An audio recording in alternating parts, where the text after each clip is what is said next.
Marso 2050. Ang daigdig ay tinamaan ng isang pagsabog ng supernova. Bumagsak ang temperatura, dumating ang nagyayelong apokalipsis. Naging mahirap ang supply.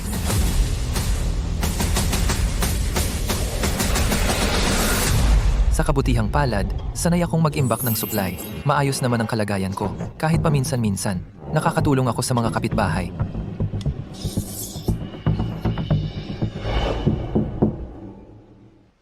Chloe.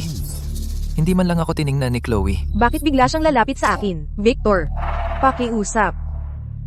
Pasukin mo ako. Tanggapin mo na lang ako. Gagawin ko ang lahat.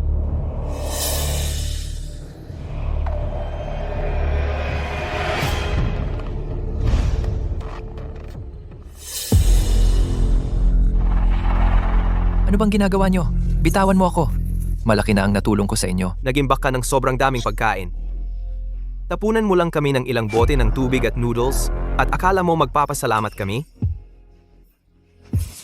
Kayo. Hindi mo inaasahan yan, di ba? Aking mabuting kaibigan, ang babaeng matagal mong hinahabol ay kasama ko pala simula pa. Akala mo karapat-dapat ka sa akin? Kung hindi dahil sa supply mo, masusuka ako sa pakikipag-usap sa'yo.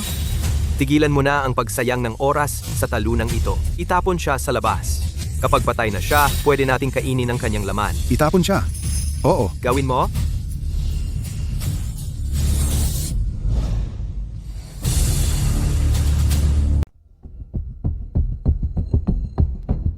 Kung magagawa ko ulit ang lahat, hindi na ako magiging mabait kahit kanino. Mabubuhay lang ako para sa aking sarili.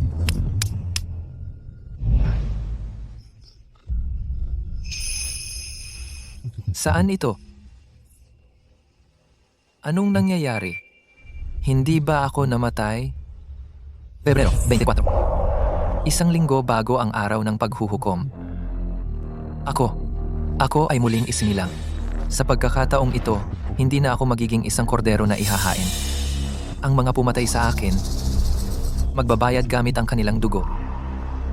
Ngunit una, kailangan kong isaalang-alang kung paano makaligtas sa apokalipsis at mabuhay ng maayos. Maagang pumanaw ang aking mga magulang. Iniwan sa akin ang bahay na ito at mahigit 3 milyong dolyar. Ngunit para makaligtas sa apokalipsis, kailangan ko ng malaking supply at mga sandata para sa proteksyon.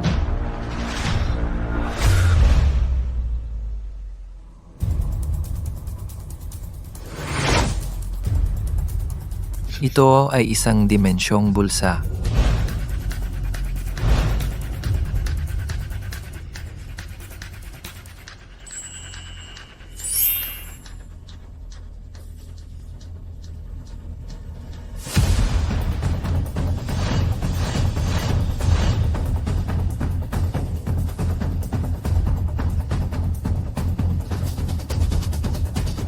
Mahusay, gamit ang dimensyong bulsa na ito, makakapag-ipon ako ng malalaking yaman. Mayroon akong isang matapang na plano. Dumating na ang nagyayalong apokalipsis. Kakaunti ang supply. Kung maaari kong gawin itong muli, hindi na ako magpapakita ng awa kanino man. Mabubuhay lang ako para sa sarili ko. Bilang manager ng regional na bodega ng Megamart, alam ko nang higit kaysa kanino man kung gaano karaming yaman ang nakatago dito.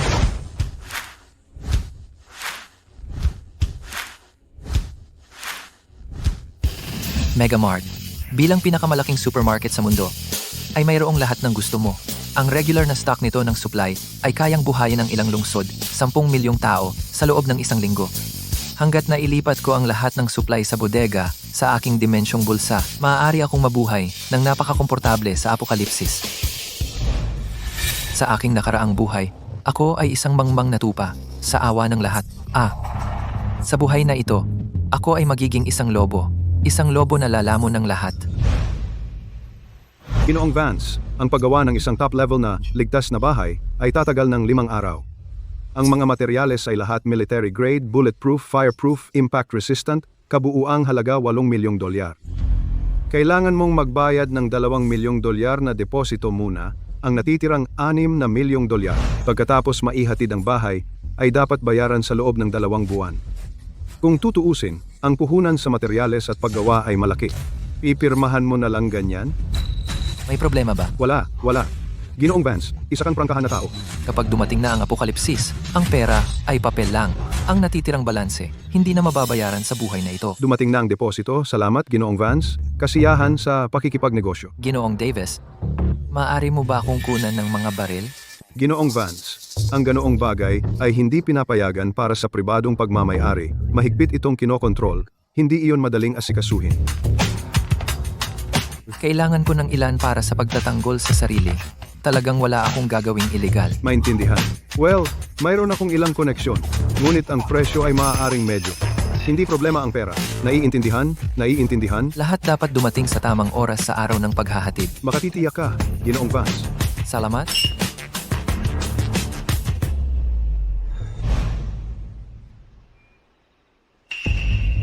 Brody, tingnan mo, sino iyon? Victor, anong ginagawa niya dito? Ang restaurant na ito ay nagkakahalaga ng hindi bababa sa $5,000 bawat tao. At siya ay isang tagapamahala ng bodega lang. Yumaman ba siya? Tingnan mo, siya ay umorder ng pinakamahal na putahe sa mesa. Pumasok tayo at tingnan. Kung siya ay talagang mayaman, hindi natin dapat palampasin.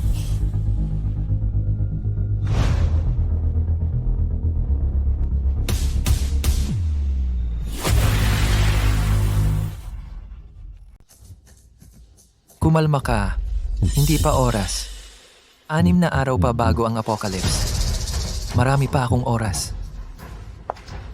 Victor, ikaw nga talaga. Nakita lang kita mula sa bintana at naisip kong nagkakamali ako.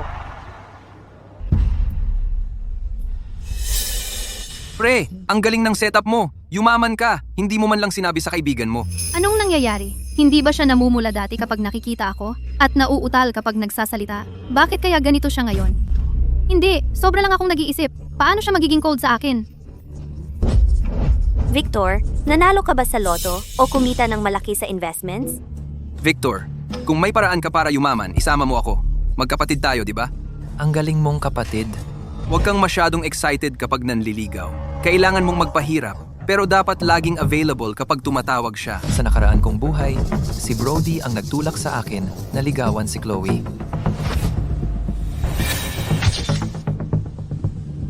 Noong mamatay ako, saka ko nalaman na magkasama na sila pala. Akala ko siya ay mabuting kapatid. Nagtuturo sa akin ng mga sikreto sa panliligaw. Lahat ng tinuro niya sa akin ay para maging alipores niya ako, para gawin ko ang lahat para sa kanila.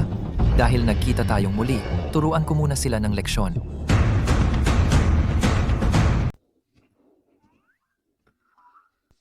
Nagkaroon lang ng swerte kamakailan, namuhunan ng maliit at kumita ng kaunti. Talaga? Ang galing! Victor, sa wakas nagtagumpay ka na. Oo, sinabi ko sa'yo na magiging magaling ka. Dapat tayo'y magkasama ng madalas simula ngayon. Servidora, 2 pang set ng kubyertos. Magandang araw po, Ginoo. Narito po ang mga kubyertos na hiniling ninyo. Ay, sobra naman. Pero dahil ikaw ang nag-aaya, hindi ako magdadalawang isip. Tama. Hindi rin kami mahihiya. Isang order ng Australian lobster, at ang caviar din, at truffle foie gras, at isang bote ng Lafite. Kukunin ko ang M12 Wagyu. At ang seafood platter. Ganyan ba kayo kagutom?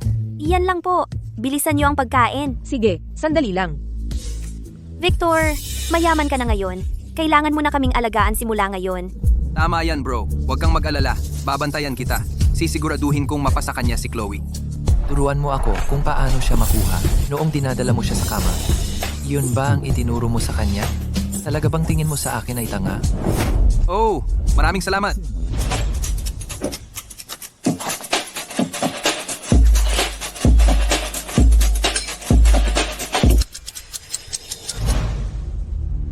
Tapos na ba kayong kumain? Oo, tapos na kami. Tara na. Sige, ikaw ang magbayad ng bill.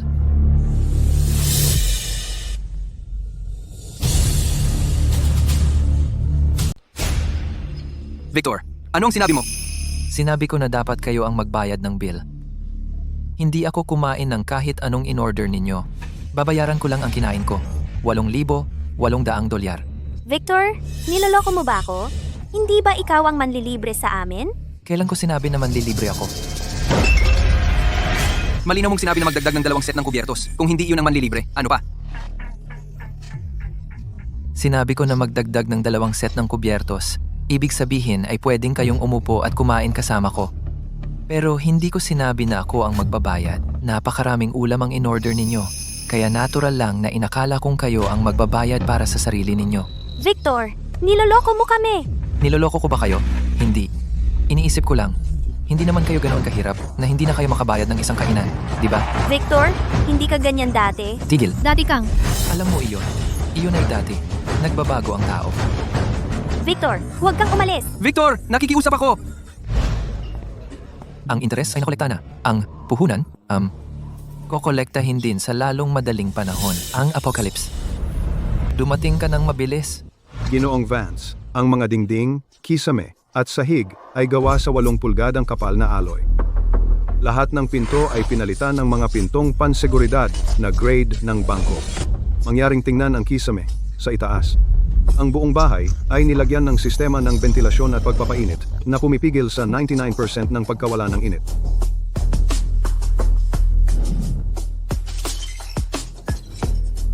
Gayon din, para matiyak ang iyong kaligtasan. Nag-install kami ng sistema ng pagbabantay sa buong gusali. Maaari mo itong suriin sa iyong telepono o TV, anumang oras, para sa mas magandang ilaw at pagmamasid sa labas.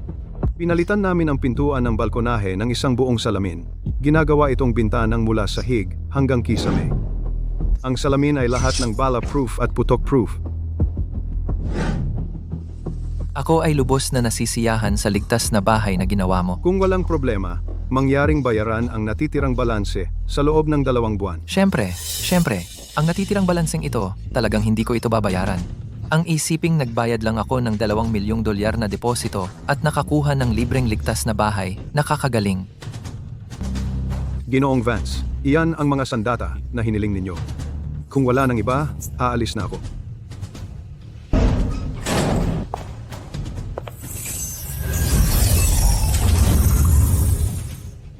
Darating ang araw ng paghuhukom, kailangan kong magmadali at salakayin ang malaking bodega ng Megamart na iyon.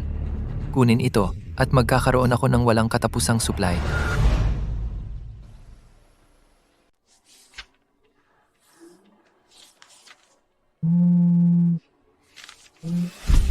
Victor, madalas kitang tinatawag nitong mga nakaraang araw. Bakit hindi mo sinasagot ang mga tawag ko? Pasensya na, abala ako. Anong nangyari sa restaurant nung isang beses? Hindi mo na ba gustong makuha ang pangarap mong babae? Hindi ko pa pwedeng sirain ang tulay na yan. Kailangan ko muna silang panatilihing kalmado. Brody, alam mo yung pagpapahirap? Ibig mong sabihin, pero hindi mo siya pwedeng tratuhin ng ganyan. Hindi mo ba alam na madaling mahiya ang mga babae? Pinapahiya mo lang siya. Eto, ako na ang mag-ayos ng pagkikita ninyo ni Chloe. Sasabihin ko na ihahandog mo siya ng hapunan ngayong gabi. Magbayad ka na lang sa kanya, okay? Hindi ngayong gabi. Sa ibang araw na lang. Ubos na ang oras. Kailangan ko nang mag-ipon ng supply ngayon. Walang oras para sa dalawang walang hiyang yan. Binigyan ko ng pampatulog ang mga tauhan sa gabi kanina. At pinutol ko ang mga kamera sa pangunahing pasukan at sa loob ng bodega. Ngayon, maaari ko nang isagawa ang plano.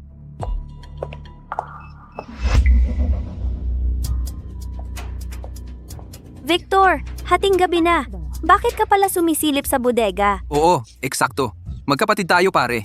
Hindi yan maganda pare. Ito ba ang ibig mong sabihin sa walang oras? Yumaman ka na ba at iniiwasan mo kami? Dahil nagtanong ka, maglilinaw ako. May malaki akong deal na ginagawa. May padala na lalabas mula sa bodega na ito ngayong gabi. Kung interesado kayo, pwede kayong pumasok at tumingin. Pero Pero kailangan nating manahimik. At kapag nasa loob, susunod kayo sa akin. Kung magtagumpay, may pakinabang kayo. Ano ang makukuha namin? Malalaman mo pagdating ng panahon. So, sasali ka ba o ano? Hindi ako sigurado dito, pare. Huwag mag-alala, naayos ko na lahat. Naka-off ang mga kamera. Natutulog ang mga tauhan. Mabilis lang tumingin sa loob. Ano bang pwedeng magkamali? Okay, sige. Pumasok kayo sa gilid na pinto. Susunod ako sa inyo. Pinutol ko lang ang mga kamera sa pangunahing pasukan, yung sa gilid na pinto.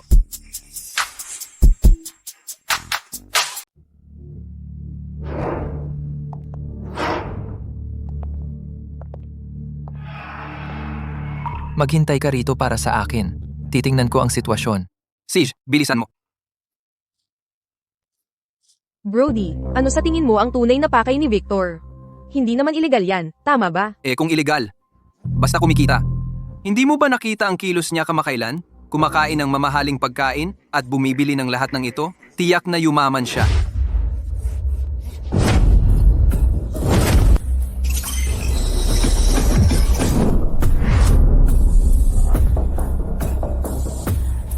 Manun, sa pamamagitan nito, kahit harapin ko ang pinakamalamig na panahon ng yelo, Manu.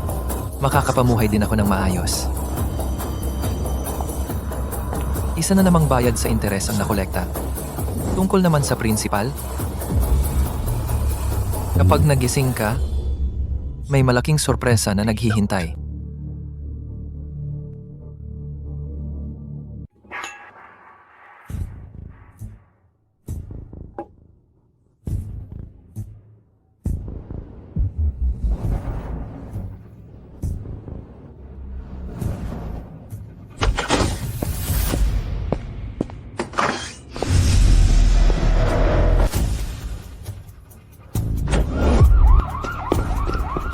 Amo, may malaking nangyari.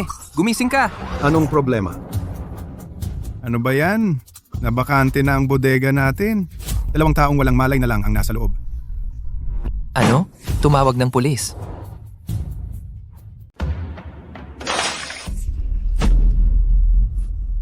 Saan? Saan ito? Anong ginagawa mo? Pakawalan mo ako. Opisyal, hindi pagkakaintindihan ito. Talagang hindi pagkakaintindihan ito. Hindi pagkakaintindihan? E di ipaliwanag ninyo ang sarili ninyo.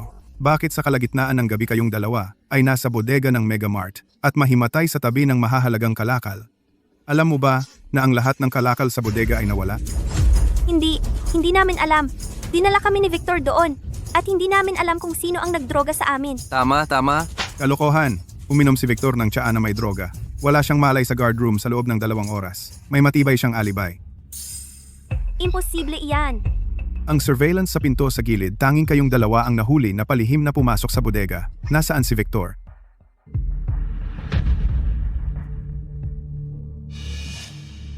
Maaari na kayong umalis. Salamat, opisyal. Sa tanghali, darating ang apokalipsis.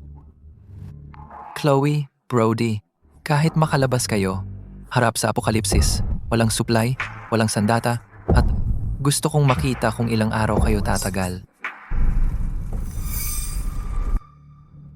Ang gamma rays ay dadaan sa daigdig sa tanghali at sa isang iglap, magdudulot ng mapaminsalang epekto. Ang enerhiya ay malapit ng maubos. Ang air conditioning at heating ay lahat mabibigo. 3,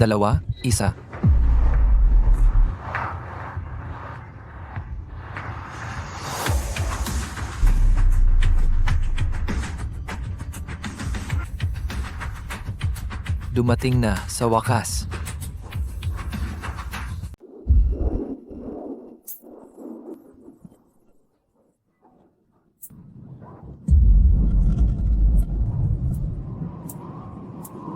Taginit ngayon, di ba? Bakit umuulan ng niebe?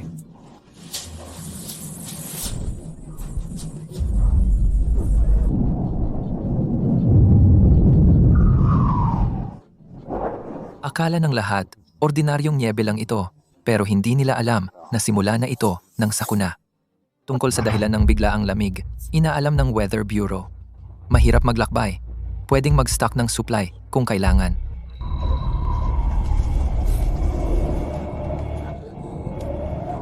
Kakaiba? Bakit walang pulis ngayon? Tanga ka. Kung may duty sila, paano tayo nakatakas? Ito. Bilis bumaba ng temperatura. -85 degrees. Supply! Kailangan na bumili ng supply ngayon. Oh. Tara na.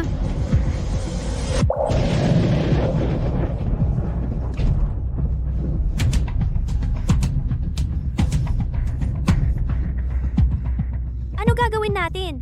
Naubos na ang supermarket. Ilan na lang ang natitira naming instant noodles. Kasalanan ni Victor to. Kung hindi niya tayo naipahuli, hindi sana tayo naubusan ng supply. Nauna si Victor sa atin. Nang malaman niyang may problema sa panahon, siguradong nag-stock siya ng supply. Text ko siya ngayon, papadalhan niya tayo.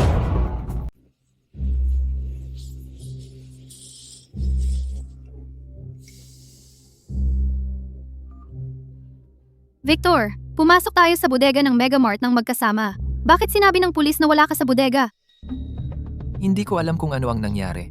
Di nagtagal, matapos tayong pumasok, may nanloko sa akin.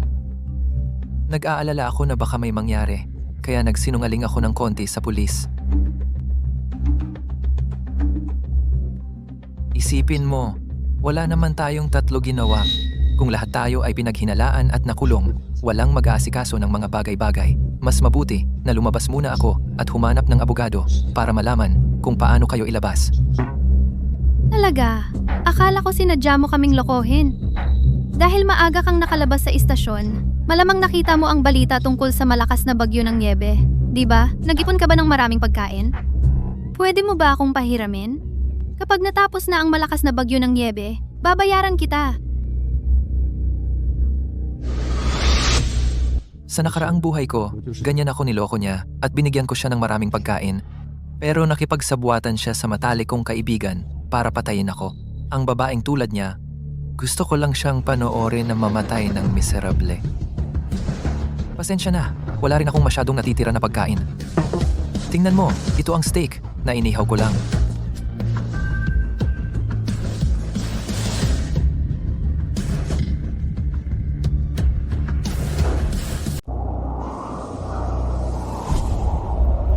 Napakalamig.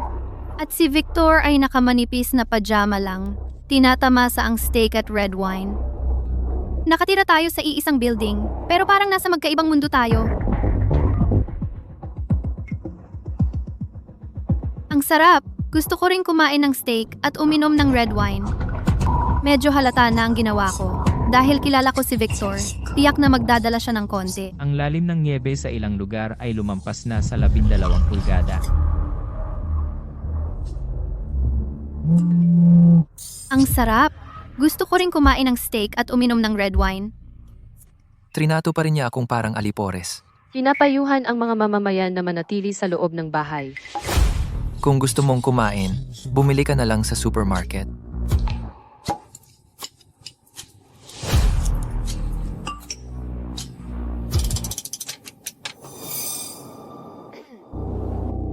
Kung gusto mong kumain, bumili ka na lang sa supermarket. Victor, hindi ka tunay na lalaki. Binibigyan ka ng napakagandang pagkakataon at hindi ka man lang dumaan para pahangain ako. Chloe, sinusubukan ka lang ni Victor na asarin? Tiyak na gusto ka pa niya at gusto niyang sumuko ka. Nakakatawa. Konting pagkain lang naman. At akala niya magiging nobya niya ako dahil doon? Victor, sobrang naive mo. Chloe, bakit hindi mo sabihin kay Victor na pwede kang kumain kasama siya pero kailangan siyang mag-provide ng pagkain? Sa ganun, makakapag-save ka ng face at makakain ka pa rin ng maayos. Eh di bibigyan ko siya ng pagkakataon na kumain kasama ako. Victor, matagal na tayong hindi nagkikita. Paano kung pumunta ka sa bahay ko para mag-dinner ngayong gabi?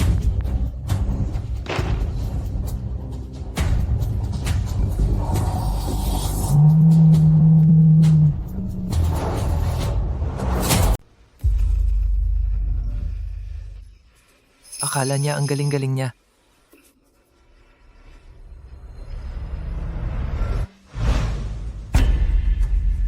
Gusto mo akong tratuhin ng hapunan? Sige, pero dahil sa malakas na bagyo ng niebe, ayoko talagang lumabas. Kaya hintayin natin matapos ito. Mga highlights ng unang taon, nagpapaalala sa mga mamamayan na manatili sa loob at rasyonin ang supply.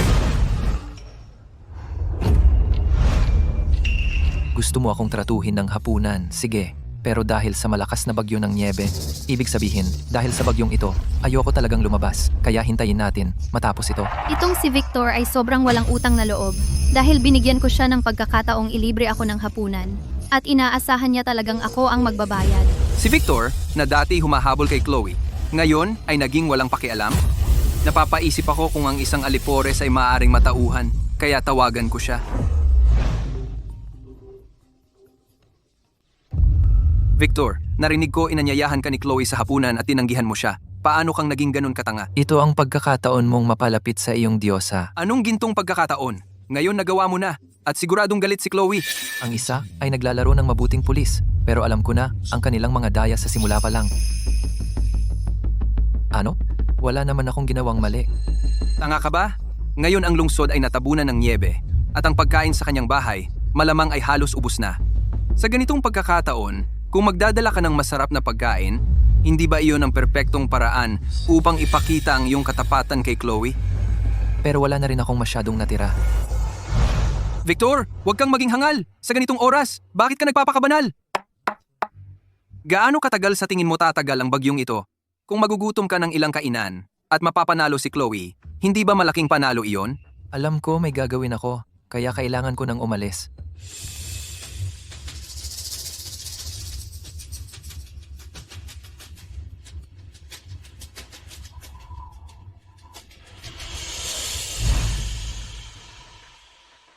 Opisyal na abiso, para matugunan ang pangangailangan ng lahat para sa kuryente. Mula alas 1 hanggang alas 2 ng hapon araw-araw, ibibigay ang kuryente. Ito ay para maiwasan ang malawakan at matagal na pagkawala ng kuryente.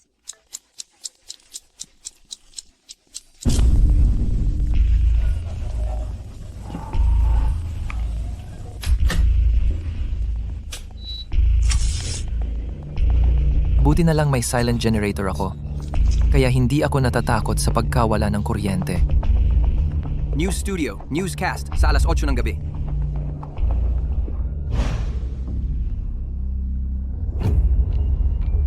Ang lamig! Huwag kang matakot! Nandito ako!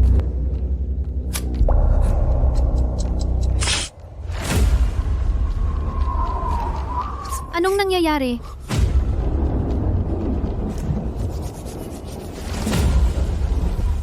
Chloe, ang sitwasyon sa labas ay talagang kakaiba. Sa tingin mo ba hindi natitigil ang bagyong ito? Ano ang gagawin natin? Kung magpapatuloy ito, magugutom tayo hanggang mamatay. Chloe? Nakalimutan mo bang mayroon ka pa ring isang alipores? Sa mga litratong na-post ni Victor dati, mukhang sobrang relax siya, kaya tiyak na nagtago siya ng maraming pagkain. Kahit makalipas ang isang linggo, mas marami pa rin siya kaysa karaniwang sambahayan. Pero noong pumunta ako sa kanya dati, sobrang lamig niya. Baliw ka. Dati ay sinasamba ka niya. Pero hindi mo siya pinapansin. Kaya normal lang na nagalit siya. Isang linggo na ngayon, kung pupunta ka sa kanya at bibigyan mo siya ng pagkakataon, tiyak na babalik siya sa iyo na nakayuko. Makatuwiran. Opisyal na anunsyo, upang matugunan ang pangangailangan ng lahat sa kuryente, mula alas 1 hanggang alas 2 ng hapon araw-araw, magkakaroon ng supply ng kuryente, upang maiwasan ang malawakan at matagal na pagkawala ng kuryente. Gusto mo bang maghintay ako? Victor, ilang araw ka nang hindi kinakausap ako. At ang sama mo pa, pinaghihintay mo ako.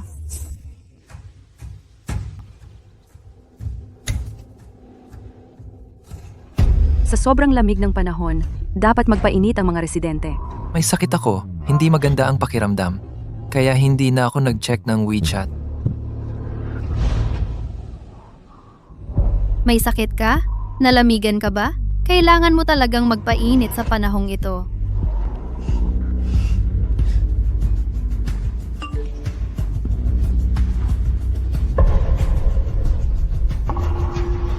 Trangkaso sa tag-init.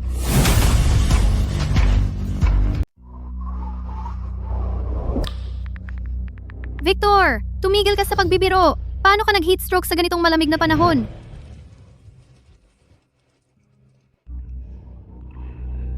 Malamig? Mayroon akong apoy silid sa bahay ko, pero hindi ko nararamdaman ang lamig sa Yunfang. May apoy silid pala si Victor. Diyos ko, sa panahong ganito, paanong may tao na nabubuhay ng napakaganda? Kailangan kong pumunta sa bahay ni Victor. Telecom.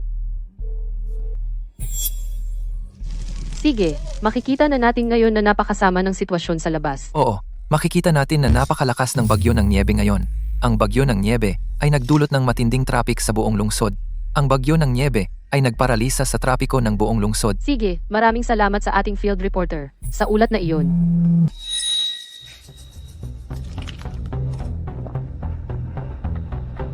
Gusto ko talagang makita itong pekeng santo na mapagpakumbabang nagmamakaawa sa akin. Electro.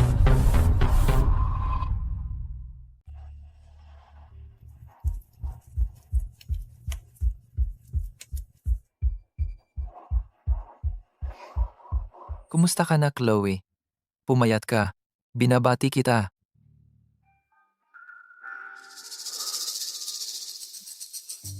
Victor, ang dami mong pagkain sa bahay. Ang galing! Maraming tao sa labas ngayon ang hindi man lang makakuha ng pagkain.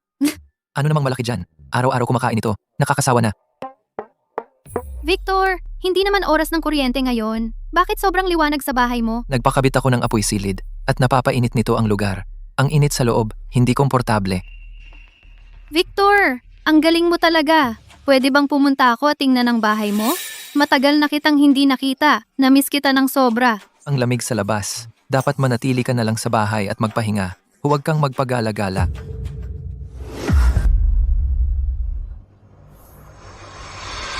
Tinanggihan niya ako. Hindi ba ako ang kanyang diyosa?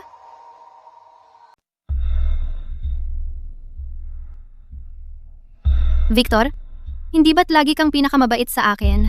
Namiss kita. Hindi ba ako pwedeng pumunta para makita ka?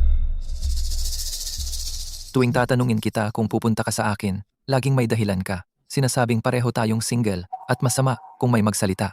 Akala ko, tama ka. Wala namang nangyayari sa atin. Dapat tayong maglayo. Ang ginawa ko noon ay para sa ikabubuti mo. Victor, huwag kang maging makitid. Sabihin mo na lang na mali ako, okay? Pupunta ako ngayon din para bayaran ka. Victor, sa totoo lang, lagi na kitang may gusto sa iyo. Tungkol naman sa pagiging magkasintahan, maaaring isipin ko ito sa hinaharap. Kung tutuusin, ang pagkakilala ay nagbubunga ng pagmamahal. Chloe, inaamin ko, may magandang relasyon tayo sa loob ng ilang panahon. Pero, hindi mo naman talaga akala na gusto kita, diba? Victor, anong ibig mong sabihin? Hindi ba dati si Chloe ang pinakamamahal mo? Ikaw, saan ka nakakakuha ng lakas ng loob? Victor, wag kang magmalabis. Tama na. Manghuhuthot ka ng ginto. Kaya wag mo akong lokohin na parang inosenteng babae. Victor, anong ibig mong sabihin? Tumahimik ka.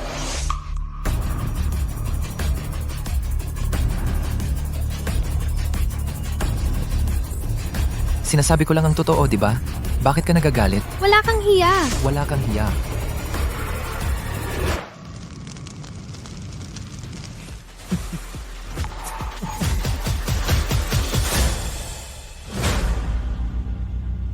Victor, gago ka talaga. Sino ba siya? Na mangahas mang insulto sa akin. Victor, gago ka. Hintayin mo. Hindi umubra ang pagmamakaawa ni Chloe. Baka naman talagang si Victor nakita na ang totoong kulay ng babaeng iyon. Kung patuloy na uulan ng niebe, hindi tayo makakaligtas kung walang supply, kaya kailangan nating humingi ng tulong kay Victor.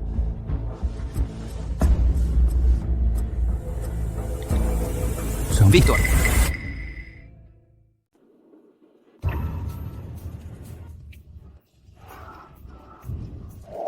Sa apokalipsis, ang pagtingin sa kanilang paghihirap ay mas nakakaaliw kaysa sa pelikula.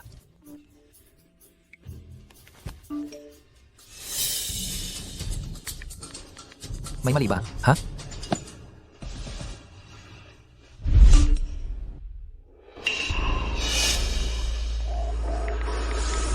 nag-text lang si Chloe sa akin. Sabi niya kung bibigyan ko siya ng pagkain, matutulog siya sa akin.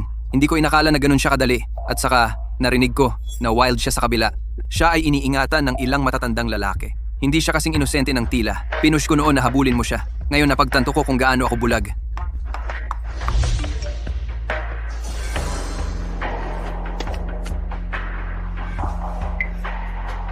Ibinenta mo agad si Chloe?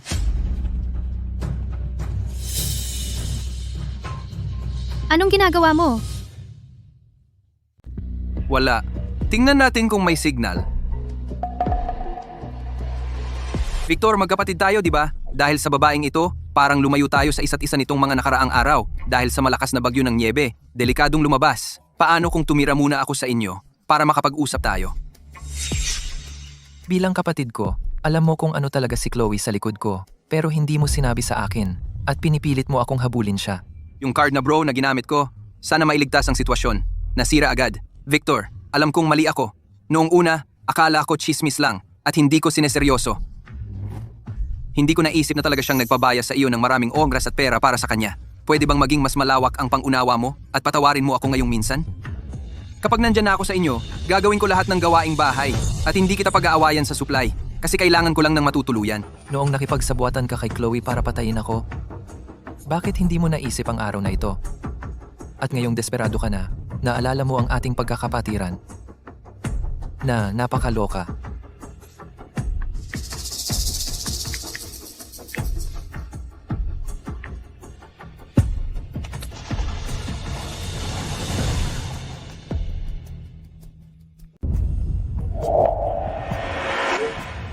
Lumabas ka at makipag-usap Victor, sa amin. lumabas ka at Alam kong makipag-usap may sa kamali amin, okay? Maawa ka naman sa akin. Maawa ka naman sa akin. Magiging alipin mo ako. Magiging alipin mo ako.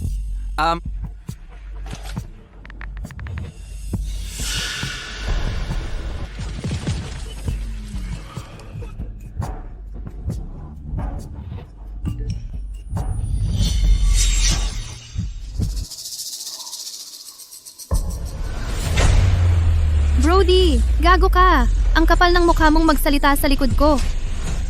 Kumakain ka ng pagkain ko, umiinom ng tubig ko, at natutulog sa tabi ko. At ngayon gusto mo akong iwan at pumunta kay Victor?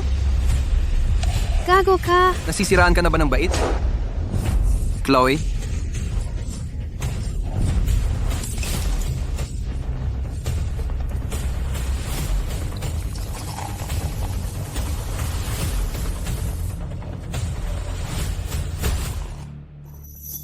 Nagyelo ang mga tubo ng tubig. Ang buong kapitbahayan ay may problema sa tubig. Ang tubig ng niebe na tinipon namin sa loob sa -60 o 70 degree ay mahirap tunawin. Ang yelo ay kasing tigas ng konkreto.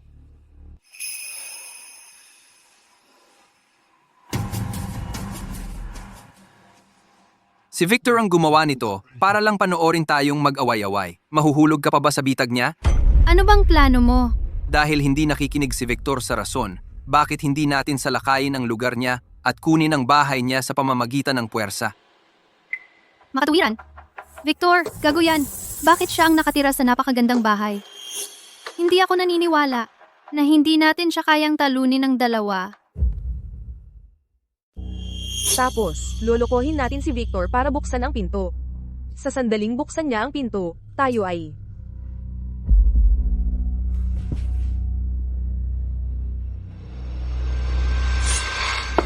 Victor, nasa bahay ka ba?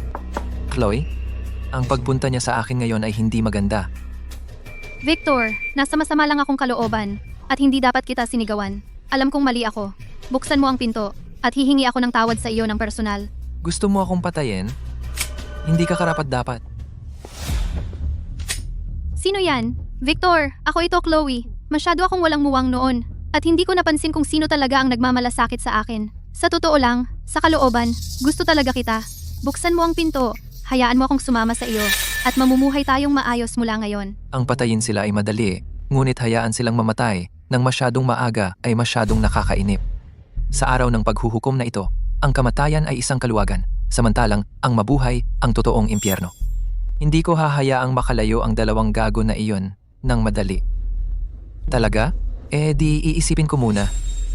Tama! Buksan mo muna ang pinto. Pwede mo ba akong bigyan ng pagkain? Uminom ako ng sobrang soda at kailangan ko talagang umihi, kaya yan ay para sa iyo.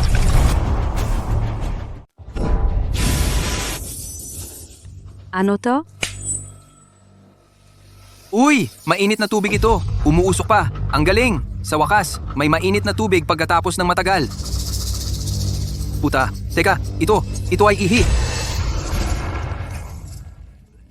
Victor! Lumabas ka dyan! Papatayin kita! Ihi ko yan. Anong lasa? Masarap, di ba? Puta, hindi dapat ako nagsayang ng oras sa'yo. Hintayin mo. Pagkapasok ko dyan, papatayin talaga kita. Nawala na sa sarili si Victor. Talagang nawala na.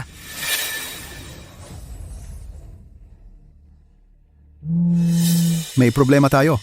Si Tyson mula sa gusali nating nagdala ng maraming basagulero at sinira ang aking bahay gamit ang mga itak. Ganon din sa akin.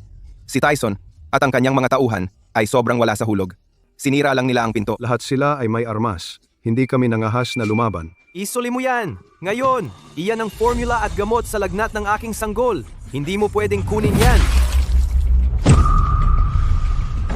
Si Tyson ay palaging mapanggulo dito. Nitong mga nakaraang araw, pinamumunuan niya ang kanyang grupo. Nagnanakaw sila ng supply kahit saan. Hindi direktang pinatay niya ang hindi bababa sa 5 tao. Sa nakaraang buhay ko, noong tuluyan kaming naubusan ng supply, si Tyson ang nanguna sa paglusob. Pagsunog, pagpatay, at pagnanakaw sa buong kapitbahayan. Kinuha ang lahat ng supply. Siya rin ang nanguna sa pagpapalaya sa akin ng mga kapitbahay sa niebe. Inayaan akong mamatay sa lamig doon. Hindi ko yan makakalimutan. Kailanman. Ang ating supply ay hindi lang kinuha ni Tyson at ng kanyang mga tauhan, kundi binugbog din ng husto ang anak ko. Mayroon ba sa grupo na makakapagligtas sa anak ko? Nakikiusap ako sa inyong lahat. Sumusuko na ako sa inyo. Paano ka sumusuko? Sumusuko sa group chat. Tingnan ko ang bata, pero hindi ko masisiguro na magagamot ko siya. Si Clara ay isang doktor sa pangkalahatang ospital ng lungsod na nagligtas ng maraming tao sa kanyang nakaraang buhay at isa sa ilang mabubuting tao sa gusaling ito. Bawas na 70 degree na ngayon at kung mahulog ka, patay ka.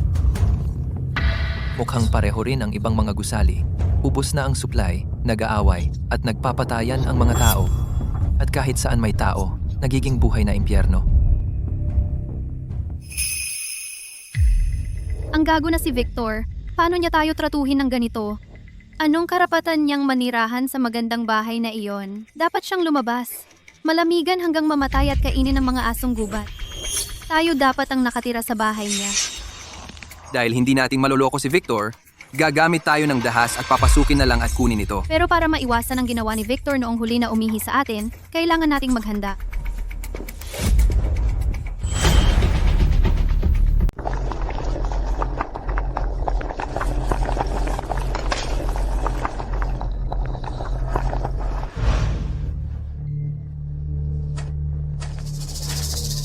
Tamang-tama, noong huling beses, hindi kita pinatay. Sa pagkakataong ito, hindi masama ang isa pang aral.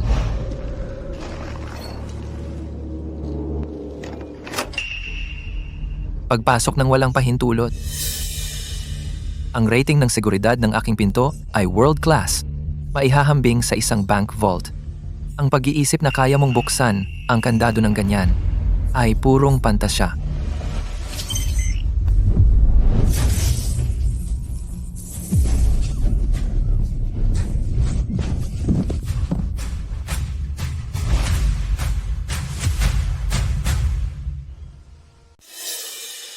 Victor, wala kaming masamang intensyon. Gusto lang naming makipag-usap.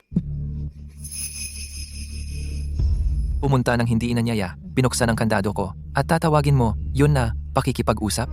Sa tingin ko, pagkatapos mong pumasok ng wala sa oras, ang susunod ay, patayin ako. Tapos, masisiyahan ka sa ligtas na bahay na pinaghirapan kong ihanda, tama ba? Victor, binibigyan ka namin ng huling pagkakataon. Buksan mo ang pinto at papasukin mo kami. Kung hindi, ang kahihinatnan ay hindi mo kakayanin. Victor, hindi ka namin sasaktan. Gusto lang naming manirahan kasama ka. Harapin na lang ang sakuna. Yun lang. Huwag kang magpasalamat. Oo, sa pinakamasama, hahayaan ka namin gamitin ang master bedroom at ikaw muna ang gagamit ng supply. Nababaliw na ba kayo? Sa una, itong bahay ay akin. Ngunit kumikilos kayo na parang kayo ang may-ari, naghahati-hati ng mga bagay. Sinadya kong gawin ang mga kalawang na yan. Kung isang gasgas lang sa balat mo, peligro ka sa tetano. Sa apokalipsis, walang gamutan. Hindi ka mamamatay agad, pero magkakaroon ng nana ang sugat. Either putulin ang parte o mamatay sa sakit. Sige, oras na para turuan kayo ng leksyon.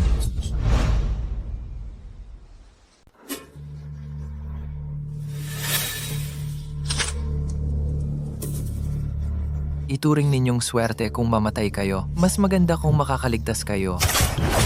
Ah! Ang sakit ng binti ko! Ito ay isang kalawang na espada. Magkakaroon siya ng tetano. Mga pananang balista, mayroon siyang mga pananang balista. Ang Victor na ito ay baliw. Ilabas mo ako dito! Sige, bahala na. Si Brody ay tinamaan ng pana. Para na siyang patay. Mamamatay siya sa sakit sa lalong madaling panahon. Tungkol naman kay Chloe. Marami akong oras para makipaglaro sa kanya. Lumapit ka at tulungan mo ako sa sugat na ito. Paano naging ganito kalala? Kung bubunutin ko ng diretso ang espada, maaari itong magdulot ng matinding pagdurugo. Ano ang gagawin natin? Hanapin si Clara. Siya ay isang doktor. Alam niya kung paano ito hahawakan. Text ko siya ngayon din.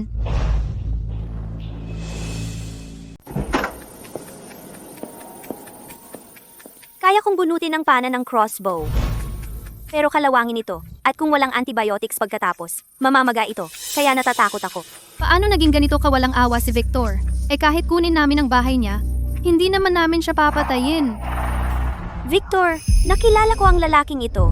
Ilang beses ko siyang nakasabay. At naaalala ko siya bilang masayahin at gwapong lalaki.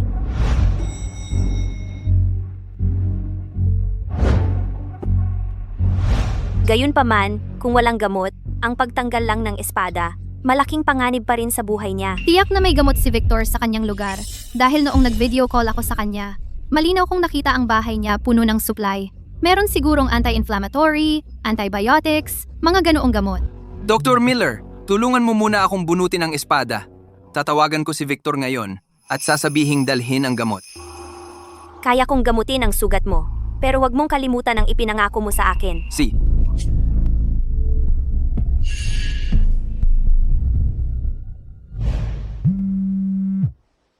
Binugbog lang kita ng husto at ngayon tatawag ka para sumigaw sa akin? Kumusta? Anong meron? Victor, magkapatid tayo. Paano ka naging ganoon kasama ang loob na barilin ako ng kalawanging pana?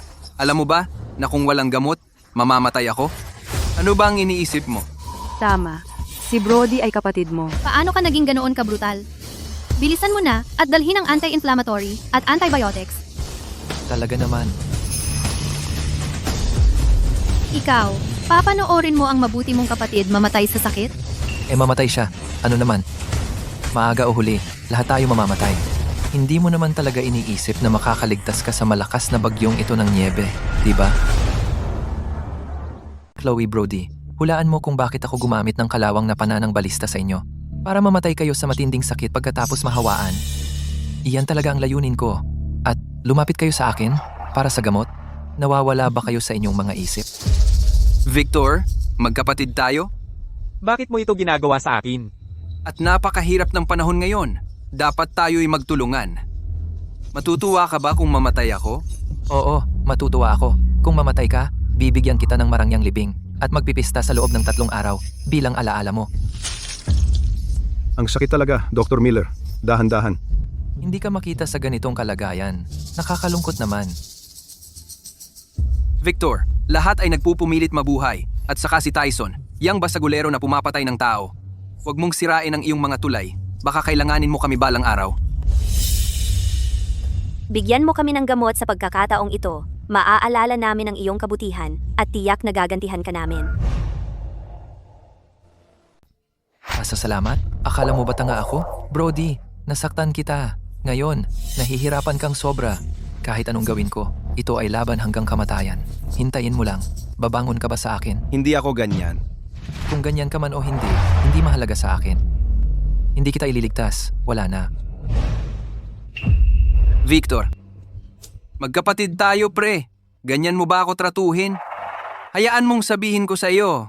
Huwag mo akong itulak. Kung determinado kang patayin ako, hindi ko masisiguro ang gagawin ko. Ang mga bagay na kaya mong gawin, nagawa mo na lahat, di ba? Kung may tapang ka, pinasok mo na sana at pinatay ako noon pa man. At kinuha lahat ng meron ako. Hindi ako ipinanganak kahapon. Alam mo ba, hindi iyon gagana sa akin. Ikaw!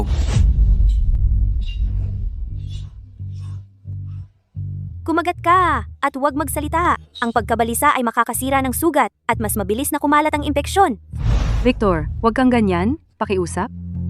Sumama si Brody sa akin sa bahay mo para hanapin ka. Nasaktan siya habang pinoprotektahan ako. Kung tutuusin, ito ay lahat ng kasalanan ko. Kasalanan ko ay para sa akin. Maaari mo ba siyang bigyan ng gamot at iligtas siya? Pakiusap? Nakikiusap ako sa iyo. Pakiusap. Para sa akin, nasaktan siya dahil sa iyo. Anong kinalaman ko doon? Bakit ko sasayangin ang gamot na pinaghirapan kong makuha? Victor. Tayo, kailangan ba talaga nating umabot sa ganito? Dati iba ka.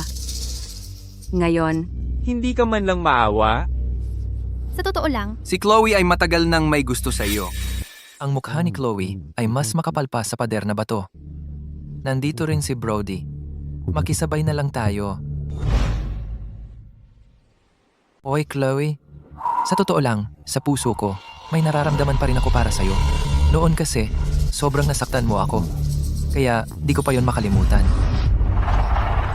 Victor, alam kong hindi ka titigil sa pagmamahal sa akin. lahat ng mga iyon dati ay isang pagsubok lang para sa'yo. Ang bobo mo talaga. Bakit hindi mo maintindihan ang nararamdaman ko? Kailangan kong magtiis. Kung si Chloe ay talagang makikipagrelasyon kay Victor, magkakaroon ako ng pagkakataon na makuha ang kanyang bahay at supply. Victor, hayaan mo akong tumira sa bahay mo. Mula ngayon, ako na ang iyong babae. Ano ang gusto mo? Gagawin ko ang lahat ng sasabihin mo, di ba? Sia. Talaga? Isama mo ako, isama mo ako, isama mo ako. Pero Chloe, ikaw lang ang mahal ko. Kaya tanggap ko lang na ikaw lang ang darating. Ngayong mahirap ang panahon, huwag kang magsama ng iba na makakasagabal sa atin. Tama? Sige, gagawin ko ang lahat ng sasabihin mo. Sige, pumunta ka na ngayon at huwag kang magsama ng iba. Pupunta na ako ngayon. Hindi ka pwedeng umalis. Umalis ka sa daan ko. Huwag mo akong pigilan pumunta sa bahay ni Victor. Sawa na ako sa buhay na ito. Napakawalang hiya mo. Malinaw na magkasama tayo. Bakit hindi ka nasaktan? At ngayon gusto mo akong iwan at magsaya? Wala kang paraan. Chloe, gusto mong umalis. Hindi kita pipigilan. Pero kung magdadala lang si Victor ng gamot para ipagpalit, kung maglakas loob siyang pumunta dito mag-isa, papatayin ko siya. Para sa babaeng mapagmataas na ito, hindi ko rin siya pakakawalan. At Victor, narinig mo iyon. Hindi ako papakawalan ni Brody. Kaya bakit hindi mo siya bigyan ng gamot? Napakahalaga ng gamot. Paano ako magtitiwala diyan? Nagsisinungaling ba siya sa akin? Maaaring nagsisinungaling din siya sa iyo. Maaaring gawin kang hostage. Gamitin ka para takutin ako. At patuloy na humingi ng mga bagay. Chloe, huwag kang maniwala sa kanya. Paano ako magsisinungaling sa iyo? Chloe, nakalimutan mo ba kung paano ka pinag-usapan ni Brody sa likod mo? Isang ahas na may dalawang mukha tulad niya. Ano pa bang hindi niya gagawin? Hindi tayo dapat maniwala diyan. Tsaka, sugatan na si Brody ngayon. Hindi kanya mapipigilan mag-isa. Victor, tama ka. Hintayin mo ako. Darating na ako. Brody, umalis ka sa daan ko. Huwag mo akong pigilan.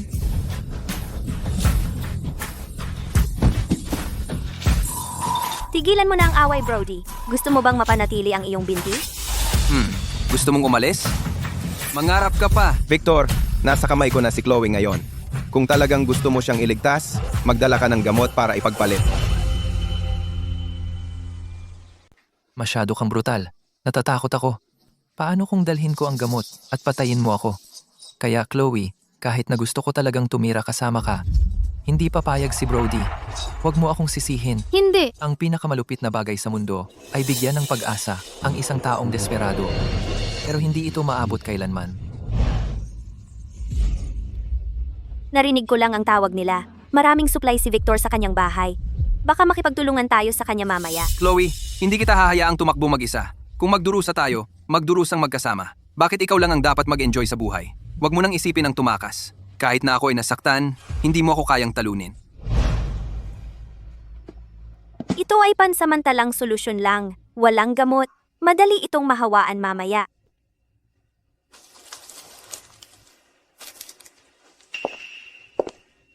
Hindi man lang ako kausapin ni Victor. Paano ako makakakuha ng gamot? Dapat mong maintindihan. Sa apocalypse na ito, sa lugar na ganito, walang lalaking magpoprotekta sa iyo. Hindi ka makakaligtas. Kaya kailangan ko kunin ang gamot kay Victor. Kung hindi, kung mahawaan ang sugat, mamamatay tayong lahat ng malagim. Pero hindi man lang tayo kausapin ni Victor. May plano ako. May apoy silid si Victor sa bahay. At sa kanyang mga video, marami rin siyang pagkain. Ngayon, tayo lang ang nakakaalam nito. Pero ngayon, kung tayo lang, hindi natin masalakay ang bahay ni Victor. Mas mabuti pang ikalat natin ang impormasyong ito para malaman ng buong gusali ng apartment. Hindi ko siya kayang harapin. Pero hindi ba kaya ng ilang daang tao? Pabayaan na ang baliw na si Tyson. Ang mga iyon walang inuurungan. Papatay pa sila. Tiyak na tutugisin nila si Victor. Magsasama ako kay Victor simula ngayon. Sinira mo siya. Ano ang gagawin ko ngayon?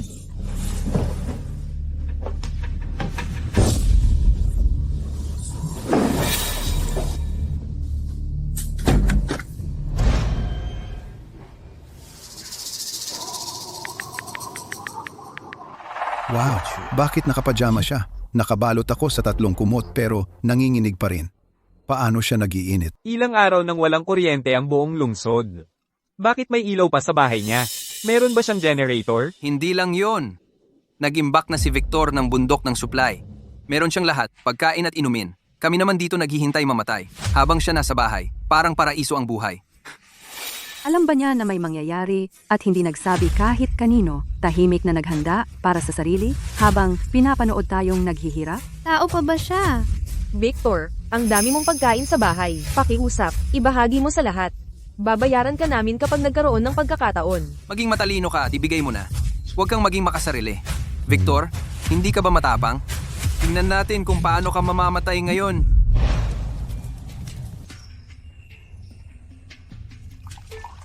Gusto kong makita kung gaano nakakatawa ang mga mukha ng mga taong ito.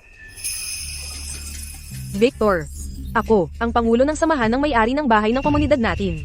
At kung ano ang sabi ko, yun ang masusunod. Ilabas mo ang mga supply na yan, at ipamahagi ko sa lahat. Victor, nagugutom na kami ng anak ko. Pakiusap, iligtas mo kami. Basta't handa kang tumulong, gagawin ko ang lahat. Victor, basta't papasukin mo ako sa bahay mo, mabibigay ko sa iyo lahat ng ari-arian ko.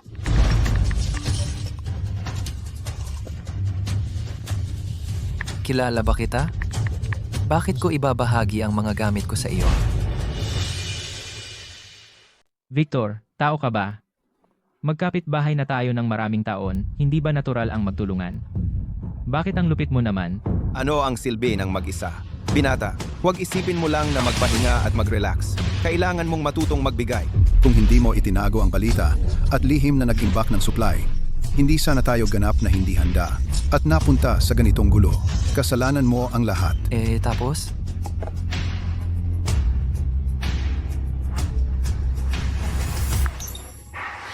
Victor, pakiusap, iligtas mo ako at ang aking sanggol. Basta, papayag kang manatili ako sa bahay mo. Gagawin mo ang kahit anong gusto mo sa akin. Victor, bata pa ako. Ayokong mamatay. Kunin mo ako. Basta bigyan mo ako ng makakain. Gagawin ko ang lahat. Magiging mabuti ako. Alam ng mga babaeng umuupa na hindi ako naiimpluwensyahan ng pera, kaya inalok nila ang kanilang mga katawan kapalit ng masisilungan o pagkain. Victor, dati naman tayong maganda ang relasyon, di ba? Ngayon wala na akong ibang pagpipilian, kaya tulungan mo na lang ako. Matanda na ako at wala nang maraming oras na natitira. Magpakabait ka lang at bigyan mo ako ng pagkain. Maalala ko ang iyong kabutihan. Gumawa ng mabubuting bagay, binata. Ang mga lalaking umuupa ay mas katawa-tawa, walang hiya na tinatawag akong kapatid at nagmamakaawa ng tulong o nagpapadala ng mahahabang mensahe ng panunumbat. Gwapong Victor, sa totoo lang, matagal na kitang hinahangaan. At sa panahong tulad nito, pwedeng tayong magpainitan, di ba? Ang pinaka-nakakadiri ay isang malandi na kapitbahay na nagpadala sa akin ng malaswa na mga mensahe, talagang bumababa sa bagong antas. Ginoong Vance, ang aking supply ng pagkain ay halos naubos na, kaya sana ay makapagbigay ka ng tulong. Bilang kapalit, sa bandang huli, maaari kitang bigyan ng medikal na tulong. Clara. Si Clara, isang babaeng doktor sa pangkalahatang ospital ng lungsod. Ang naaalala ko ay hindi ang malamig at magandang mukha niya, kundi ang kanyang kahangahangang 3x6D na figura. Sa tuwing makikita ko siya, hindi ko maiwasang titigan. Pero ang kanyang malamig na ugali ay nagdulot sa akin ng labis na takot para kahit subukan siyang kausapin. Siya ay isang tunay na doktor, napakarasyonal. Hindi siya nakiusap para sa limos o awa. Sa halip ay nais niyang makipagpalit ng isang bagay. Ang pagkakaroon ng doktor sa paligid ay magiging malaking pakinabang para sa aking kaligtasan sa araw ng paghuhukom. Pinakamahalaga, nasubukan ko na ang kanyang karakter. Ang dahilan kung bakit siya namatay ng maaga sa kanyang nakaraang buhay ay dahil ibinigay niya ang kanyang huling rasyon sa iba. Maging dahil sa kawalan ng pag-asa o kabaitan, nakita ko ang liwanag ng sangkatauhan sa kanya. Baka dapat ko siyang panatilihin sa tabi ko. Maayos naman ako ngayon. Pero ang kaibigan ko ay nahihirapan. At iyon ay problema. Natukso talaga ako. Nakakalungkot na natatakot akong mamatay at wala akong 100% na garantiya na makokontrol ko siya. Wala akong paraan para papasukin siya. Perpektong malusog ako ngayon. Kaya hindi ko kailangan ng doktor. Kung gusto mong makipagpalitan, mag-alok ka man lang ng isang bagay na kapaki-pakinabang sa akin ngayon. Isipin mo ito bilang paunang bayad para sa iyong konsultasyon, okay? Ako, hindi ko na talaga kaya. Maaari kitang bigyan ng pagkain at gamot, pero kailangan mong gawin ang isang pabor para sa akin. Anong pabor? Ang mga kapitbahay na ito ay malamang nagagawa ng hakbang laban sa akin. Kung malaman mo kung ano ang kanilang plano, sabihin mo lang sa akin. Ang bahay ko ay parang bakal na kuta. Hindi ako natatakot. Sa katunayan, hinihintay ko na ang araw na ito. Itinatakda ko ang kondisyong ito bilang dahilan lamang upang subukan si Clara. Gusto ni Victor na maging impormante ako upang manmanan ng mga kapitbahay. Oo, naiintindihan ko. Sige, kailangan ko munang makita ang iyong kapaki-pakinabang na impormasyon at pagkatapos ay ibibigay ko ang gusto mo. Ngayon, tingnan natin kung ano ang kaya mo. Victor, nasaan ka ba? Bigyan mo kami ng sagot ngayon. Ibibigay mo ba ang iyong supply o hindi? Mukhang plano nilang salakayin ang bahay ko. Pumunta ka sa impyerno. Sige, Victor. Ikaw ang may gusto nito. Huwag mong sabihing hindi ka namin binigyan ng pagkakataon. Ikaw, makasariling ahas na taksil. Simula ngayon, kahit anong mangyari, ikaw ang sisisihin.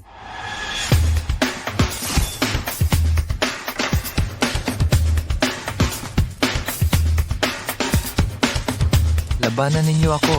Lahat kayo. Lahat. Ang pangunahing layunin natin ngayon ay pabagsakin si Victor. Kaya huwag kayong mag-alala. Hindi ko muna sasaktan ng iba sa ngayon. Pero para sa operasyong ito, gusto ko ang kalahati ng supply na makukuha natin. Sa ngayon, dapat lahat iwan ang mga nakaraang sama ng loob. Ang prioridad ay pumasok sa bahay ni Victor at bawiin ang supply na pag-aari ng lahat. Ilabas ang mga kutsilyo. Sundan ako. Patayin si Victor. Kunin ang supply. Patayin si Victor. Saktan. Hanggang mamatay. Ang walang hiyang makasariling gago. Victor, hindi ko sinasadya. Talagang hindi ko sinasadya. Kapag pinatay ni Brody si Victor, makakakuha ako ng ilan sa mga supply na iyon, saka magkakaroon ako ng sapat na pagkain at mananatiling mainit. Tulad ng inaasahan ko, gumawa sila ng bagong group chat. Idinagdag ang lahat ng nabubuhay na may-ari maliban sa akin, kasama si Tyson. Nag-scroll ako sa mga mensahe at natagpuan ko na iilan lang ang hindi nagsalita tulad ni Clara, maging ang mga malapit sa akin at nakatanggap ng tulong ko. Nakalimutan na lahat iyon. Upang mabuhay, iaalis nila ang lahat ng etika at moralidad. Nagpaplano silang pumunta sa bahay mo. Nakuha ko. Galaw na? Hindi na ganito kalamig ngayon. Hindi ka ba mag-iisip ng paraan? Ang pinakamatalinong hakbang ay ibigay ang ilang supply para pakalmahin ang lahat. Kahit gaano kalakas ang isang tao, hindi siya makakalaban ng mahigit 100 tao. Mahigit 100 tao ay madaling makakasira ng bahay. Tandaan, huwag kang mangahas na pumunta rito sa pagkakataong ito. Huwag kang kumuha ng kahit ano. Umupo ka lang at manood ng palabas.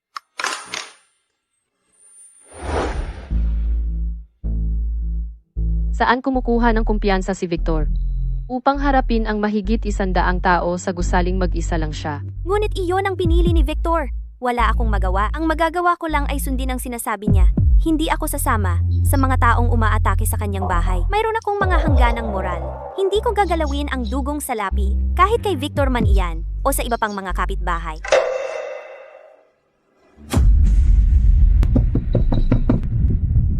Nandito na sila. Patayin si Victor. Kunin ang kanyang supply. Patayin si Victor. Patayin si Victor. Kunin ang kanyang supply.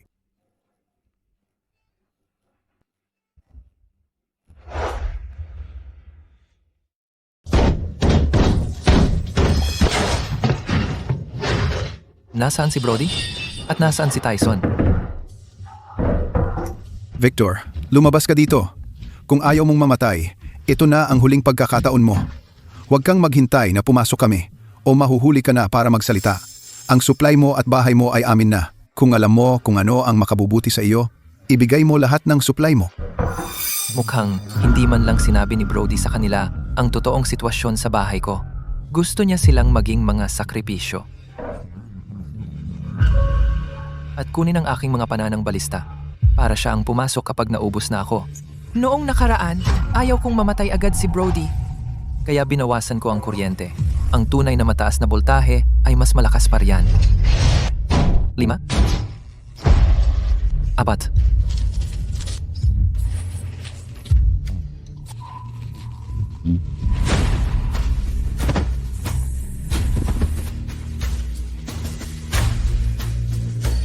Sumusuko na ako at babalik na ako. Sumusuko na rin ako.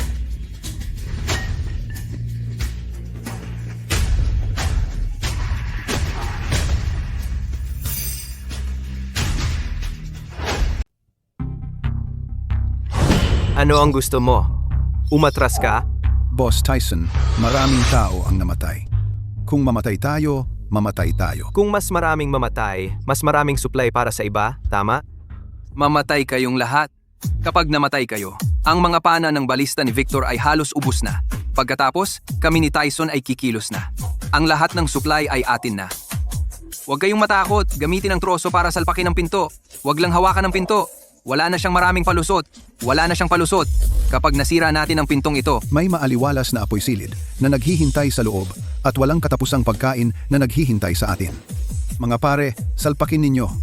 Buksan ang pinto at patayin ang bastardo na si Victor. tara na!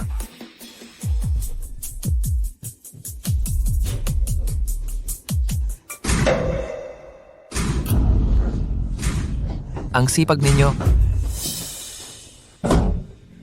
Kaya dahil sobra ang pagsisikap ninyo, hayaan ninyong pasiglahin ko ang mga bagay para sa inyo. 1, 2, 3. 1, 2, 3.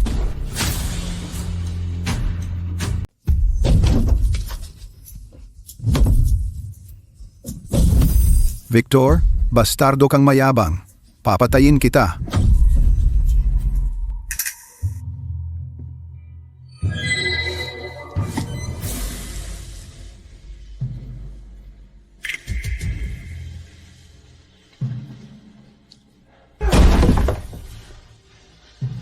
Ano tong pinto na to? Ang tigas naman ito. Sa ganitong bilis, gaano katagal bago tayo makapasok?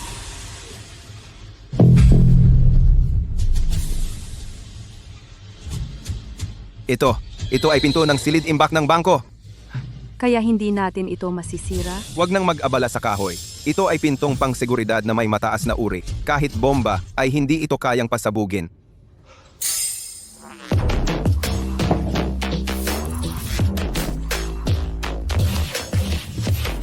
Pagod na sa pagrampa? Ako naman.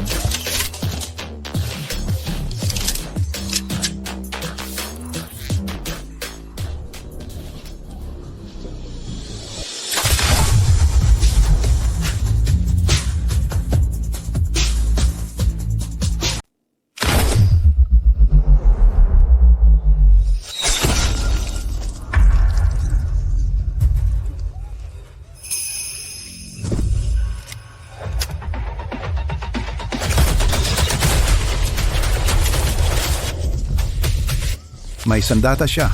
Mag-ingat sa mga bolt. Bolt iyan. Umiwas.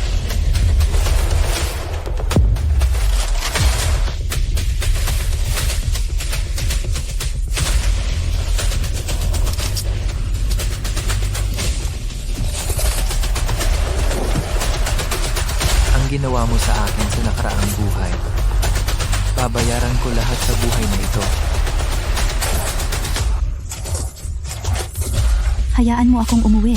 Sumusuko na ako. Huwag magmadali, hindi ako makahinga. Ano ang dapat ikatakot? Isa lang siya. Lahat, atake. May butas sa pinto.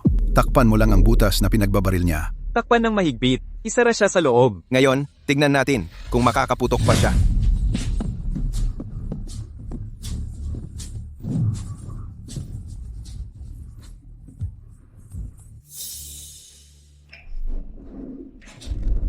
Ang pintong ito, na bakal, ay pwedeng buksan lang mula sa loob, ang mga nasa labas.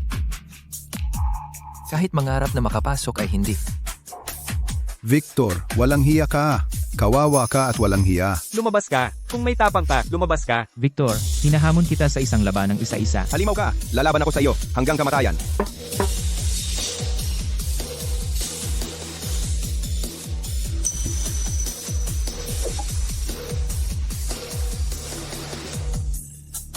Oo naman.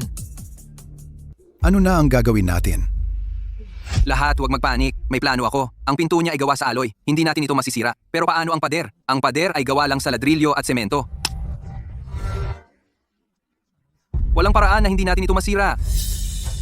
Tama, bakit? Hindi ko naisip yon. Hindi masira ang pinto. Kaya nating sirain ang pader. Victor, walang hiya ka. Hindi mo aakalain na tayo ay may ganitong trick. Kapag nasira ko ang pader na ito, ako ang unang papasok para patayin ka. Anong bagong trick ang naisip nila? Masyadong malakas ang musika. Hindi marinig ang sinasabi nila. Pero, hindi mahalaga.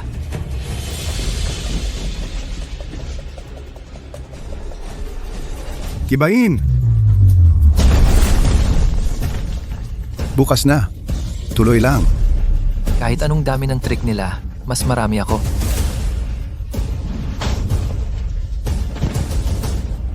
Anong nangyayari?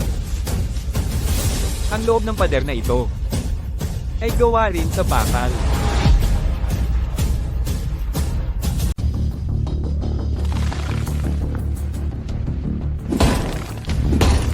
Bakit nangyayari ito?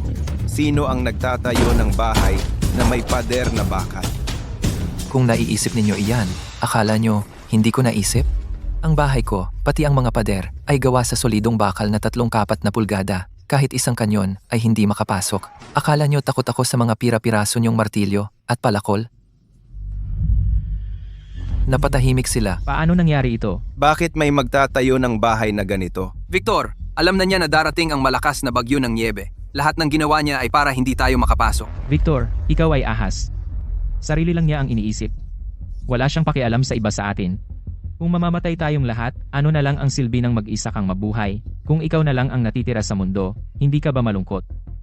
Nakikitang wala silang magawa sa akin, nagsimula silang mag-utos sa sarili para gumaan pakiramdam. Akala nila ang sumpain ako ng ilang beses, magsabi ng ilang sumpa, ay magpapakastigo sa akin ng langit para sa kanila. Sayang, abala ang langit. Walang oras para sa mga kalokohan nyo.